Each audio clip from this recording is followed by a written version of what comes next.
Hi అండి, అందరికీ good morning. నాకు తెలిసి ఎవరు కూడా నిద్ర లేచి ఉంటారనమాట. మేమైతే తెల్లరగట్ల 5 ఇలా బయలుదేరిపోతున్నాం చేపలకి. మాతో పాటు మా పొట్టి కూడా చూడండి ఎలా వస్తుందో. నేనైతే పొట్టిగా బొద్దుగా ఉందని చెప్పి మా ఇంట్లో మా దగ్గర పెరుగుతున్న కుక్క పిల్లకైతే ఈ పేరు పెట్టాను. బండి మీద చూడండి ఎంత దర్జా కూర్చుంటుందో, ఎక్కించకపోతే అస్సలు ఊరుకోదనమాట. అట్లా వచ్చేసిద్ది మాతో పాటు చీకటితో వచ్చి మేము తిరిగేటప్పుడు కూడా అలాగే ఇంటికి వచ్చేసిద్ది.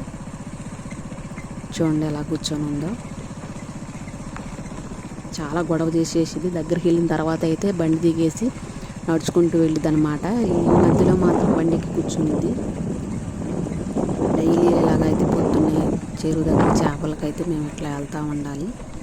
వెళ్ళిన తర్వాత అయితే ఇక మేము చెరువు లోపలికి వెళ్ళి చేపలు తీసే వరకు కూడా ఒడ్డు మీద ఇక నేను మా పొట్టి కుక్క రెండు కూడా కూర్చొని ఉంటాం అన్నమాట.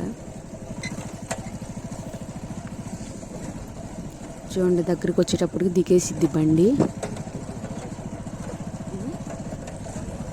దిగేసేసి ముందు వెళ్ళిపోతుంది అనమాట. మాకంటే ముందుగా మా బండి లైట్ పడుతుంది కదా దారికి, అట్లా ముందుకు వెళ్తూ ఉండిద్ది. ప్రతిరోజు ఇలాగే చేసిద్దండి. ఒక్కరోజు వదిలిపెట్టి వెళ్ళినా సరే వెనక మాల కొంచెం లేటుగా అయినా సరే వచ్చేసిద్ది మా దగ్గరికి.